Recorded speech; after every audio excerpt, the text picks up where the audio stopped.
Welcome to 100 Yards Football today. Today we highlighting an NFL legend. He just got voted into the Hall of Fame. His name is Clifford Branch, by way of the University of Colorado and the Oakland Raiders. So if you like the video today, please come in and share it. I'm your host, Vincent Turner, and joining me as always to talk about these great legends, things that go on at Florida State University, program update, 12-year veteran, Florida State royalty. Don't make no mistake. He started what Florida State is today. My man, Mr. Bobby Butler. So if you like the video today, please come in and share it, and we'll surely appreciate it here on 100 Yards Football. So, Mr. Butler, how you doing? I'm wonderful, Vincent. How you this beautiful morning? Hey, I can't be, man. I got a full of energy. I'm ready to talk about my man, Clifford Branch. And I guess the first question I want to ask you, did you have an opportunity to play against Mr. Branch? Yes, I did. Yes, I did. I remember the very first time, Vincent. I was it's my second game into my NFL career. Second preseason game in 1981. The Falcons traveled to Oakland. And I was excited, man, because the Raiders had just won the Super Bowl the previous season against the Eagles. Yeah. And I wanted to see Lester Hayes come out of the locker room. So I was still in awe. You know, my second game, couldn't really believe that I was there. But I had the opportunity to play against one of the best, and Cliff Branch definitely was one of the best. Okay, talk about Cliff Branch. What made him so successful in him becoming a Hall of Famer? What was the one thing that stuck out in your mind about Clifford Branch? Well, he was a game changer. And you think about the day he played in, Vincent, he was, in the era of running the football. But the Raiders had figured a formula out. And they figured it out once they drafted Cliff Branch. They never had speed like that before. And because of the success of Cliff Branch in the organization, Al Davis always looked for speed after that point. Cliff, first of all, was a track star. You know, he ran a 10 flat 100 meters, which at that time was one of the best in the world. He was a great 200-meter guy. But here's the thing about him. Not only was he a track phenom, he was also a great football player. And so I want people to understand, just because you're a great track guy does not translate to the game of football. And just because you're fast on the track don't mean you got football speed. That needs to sink with some of y'all, some of our audience. Because Cliff was a true track star and a good football player. So that combination combined meant trouble for a lot of cornerbacks in the NFL. I think when I think about Cliff Branch, I think about his battles against Mel Blount. And I was seeing something yesterday doing my background work on how Mel Blount sometimes would tackle him and pick him up and body slam. And I think about today's game. And I said to myself, Mel Blount probably wouldn't be playing on the field. But what stuck out to me about Cliff Branch, he's from Houston, Texas. Oh, yeah. And I know a lot of people from Houston. And I know some people that went to his high school, Warren High School. And I got to thinking, he kind of set the tone for a lot of people that came in the league out of high school in Houston. When you think about Larry Mishaw, Greg Cadillac Anderson, Mike Singletary. Yes, sir. And then the great Otis Taylor kind of set the tone before him. Yes.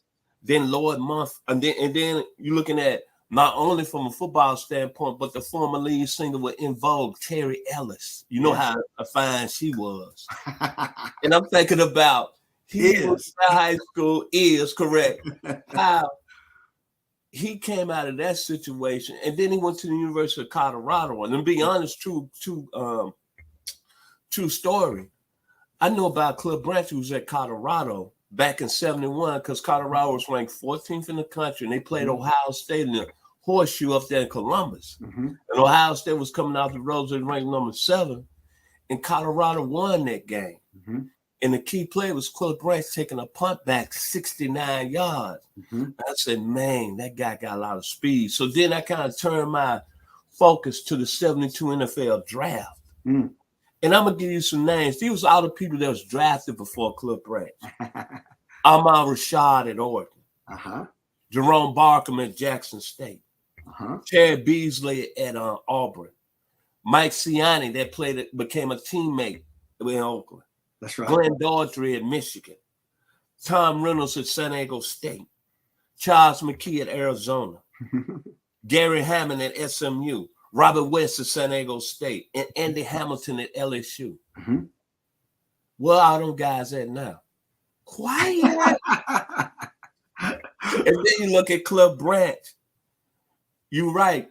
Oakland, they kind of really changed the focus of football, man. And to be honest, that's why the passing game is very relevant today. Al Davis had it figured out. You get you somebody on the outside that can take it deep and stretch the defenses. Then it's going to open up everything else. And it's going to make your quarterback play better because the deep ball, once you start connecting, man.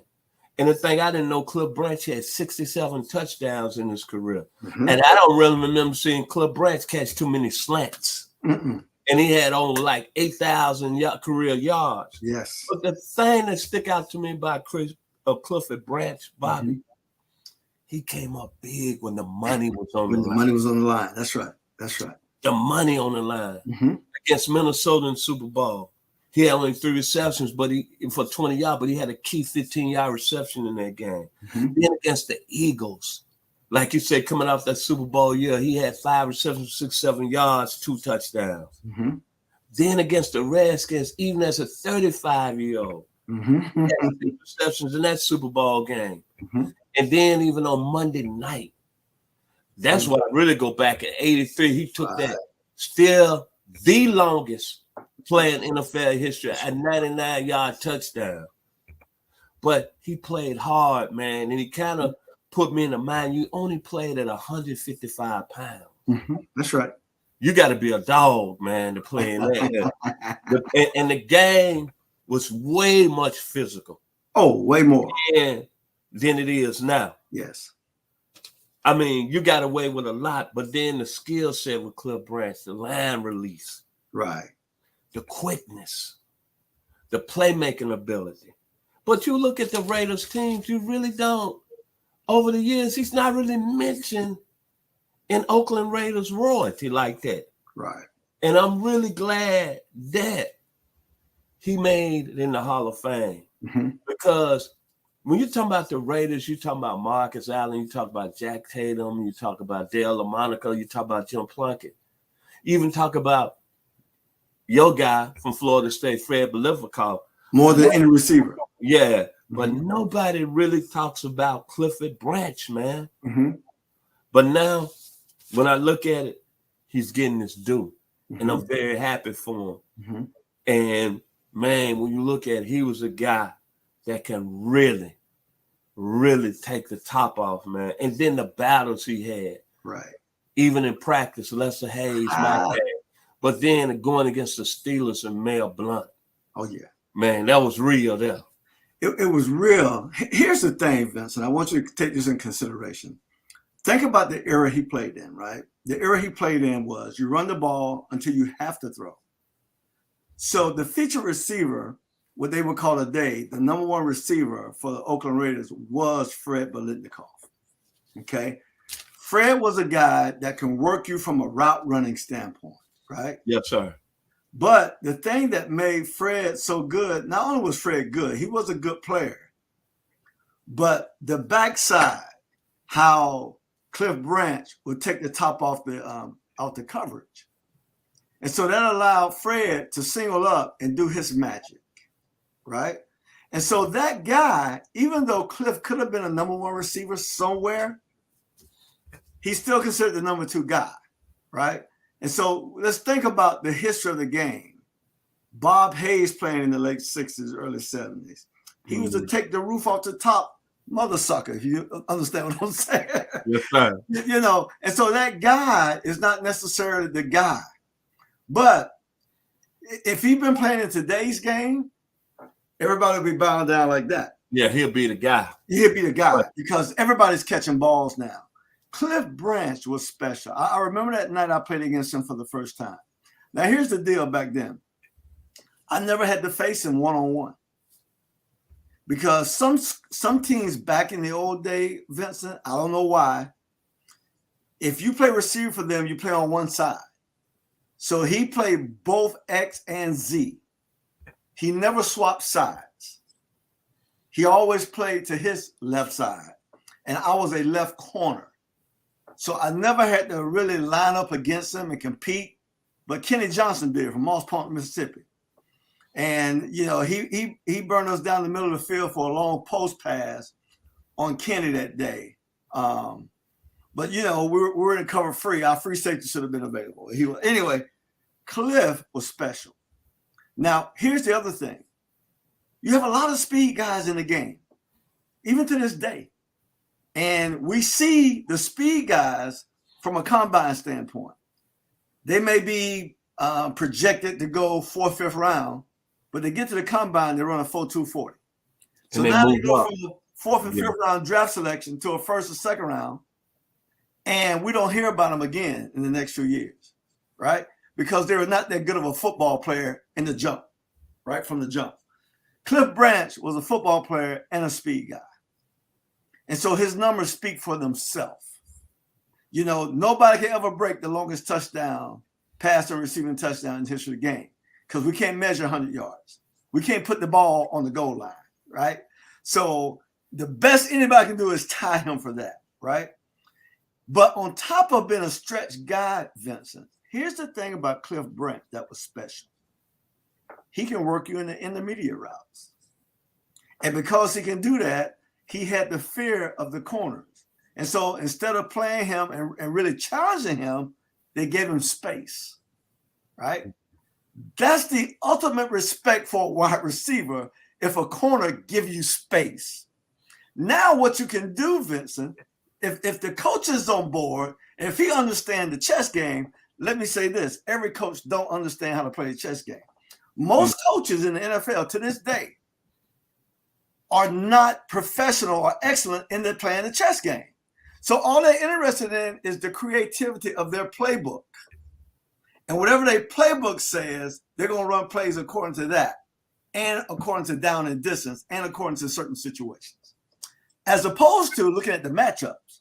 See, when you start looking at the matchups, you start talking about the chess game. How far is he playing on Cliff?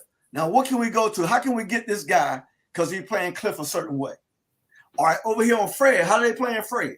You know, so I'm looking for the matchups and things that we can exploit because teams game plan you just like you game plan them, right?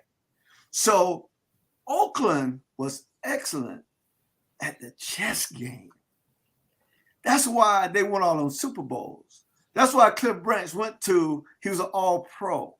3 or 4 times he played in the Pro Bowl. You know, he led the league in touchdown receptions. Bro, you don't do that if you're not getting an opportunity to catch balls. So they understood with Cliff Branch and Fred on the field at the same time. They understood how to play a chess game. And then you fast forward, who developed that who was that team in the 80s? Or let's say the 90s? The Dallas Cowboys. Because they would blow the top off the other side and Michael Irvin would do his magic in the middle. And so they had that formula down.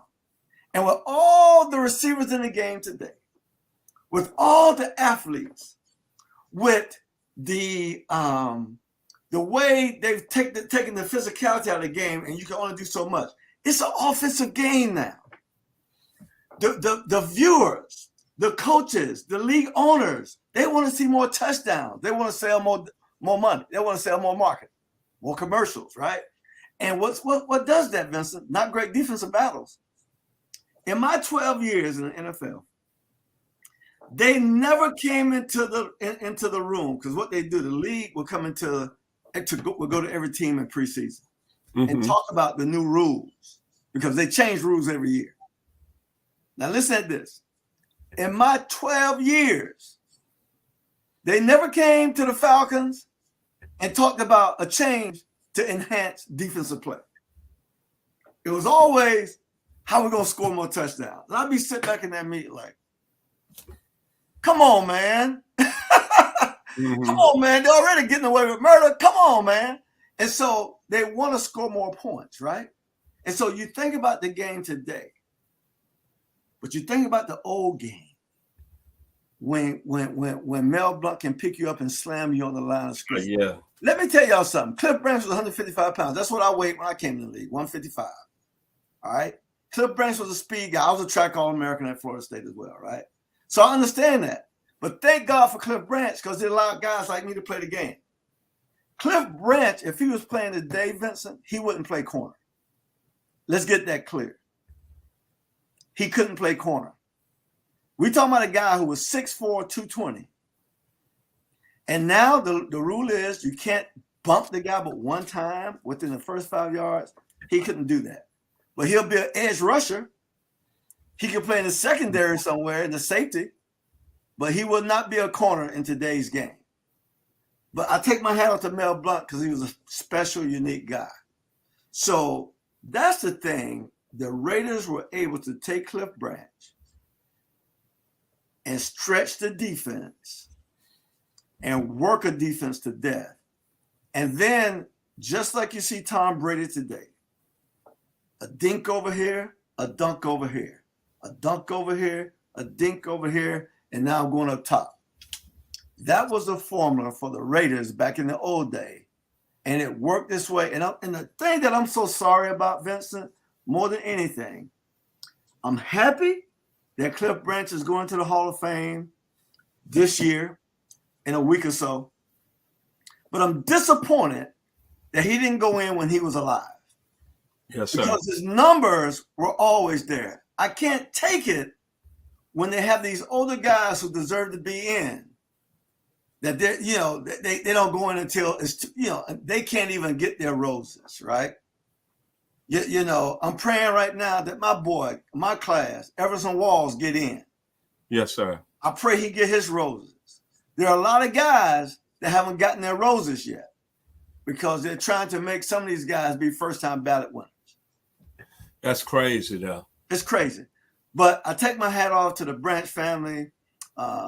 It's an honor that's well-deserved. I'm happy for him. He was a big-time ball player, and congratulations to the Branch family. Now, serious question here, and probably the biggest question of the day. Art Monk, John Stallworth, Drew Pearson, Lynn Swann. You still take Cliff Branch over all them? Absolutely. Those guys are great football players, right? They couldn't get deep. They couldn't get deep. Unless something happened where, but it's not like Cliff Branch can get deep when he wants to. That's my point. When he wants to. And he gonna take the top off, and you better respect it. Because he wasn't a guy that was gonna run in there and drop balls. He's gonna make you look stupid if Plunkett throwing the ball or LaMonica throwing the ball. He's gonna make you look stupid. He's a great player. He made Ken Stabler. Can we say that? He made Kenneth Stabler. Hey, by the way, I gotta say this. I'm not touching my own thing, but every time I played against a snake, I picked the snake. Yeah. Even when he went over to Houston. When he was with the Raiders, when he's with Houston, and when he was with the Saints, every time. Awesome. That's right. Atlanta played. New Orleans played. That's awesome. That's awesome. That is awesome. But the biggest key, the one thing that you mentioned about Cliff Branch is that you look at all the speed that comes in the game. You brought up a good point today because I asked these guys. Guy came to my mind, John Ross, the wide receiver, University of Washington. A couple years ago, played on the Washington team that played Alabama over in the college football playoff championship game. And that kid went to the combine, ran a 4.29. But couldn't stick in Cincinnati, and now he's out of the league. And that's so much of a good point. And it tells me that that's why we're very fortunate here at 100 Yards of Football that you bring them points up. Because there is questions. Why are these speed guys, they're 5th, 6th round picks, they go to the combine within 1 week, they run this outstanding 40 time, and these teams still take them where they don't really have the football skills in place. Exactly. Can you explain that before we leave today? Why do teams do that? Well, you know, why do they do that today? When you know, well, I'm gonna tell you what. Those guys who are making those choices, those guys who are making those choices I know where you're finna go. They don't come from where I come from, Vincent. I know you. I know a good point, BB. Okay, so what they want to do, they want to look at a horse like he a regular horse. But at the end of the day, all the Secretariat's babies were not Triple Crown winners. You know, I hope y'all can pick up on what I'm saying, right? So the guys who, at the end of the day, and I like to use this analogy. I use this all the time, talking about Evander Holyfield, who's a great friend of mine. The whole time Evander was a heavyweight, none of the so-called experts considered him a heavyweight. But he knocked out every heavyweight in his class. Why? That thing right there. You can't measure man by his size. You can't measure man by his talents. You measure man from what's on the inside of him. He knocked out everybody. Cliff Branch can play football. No doubt about it. Jerry Rice ran the 4.6 40. He never ran better, but he played the game like he was 4.3. See, you can never judge what's on the inside of a man, right? And even those guys like Fred Biletnikoff, Fred probably couldn't run a 4.7 40, but he can get open. You can't judge what's on the inside of a man's chest. And so at the end of the day, for me, the only way to evaluate talent is by watching the tape and ask yourself this question. Can he play? How does he play against the best competition? Does he show up? Vincent, I don't care about no 40 time. I don't care about no vertical inch jump. I don't care about no bench press. And I'm thankful that when I came out, I weighed 155 pounds. At the end of the day, somebody said he can play football. That's simple. That's simple. Final words about Cliff Branch. Well, he's one of the special men in the game of all time. And he changed the way the game was played. He was so great that after his career, Al Davis was still looking for Cliff Branch. He kept bringing in guys with speed to see who was the next Cliff Branch.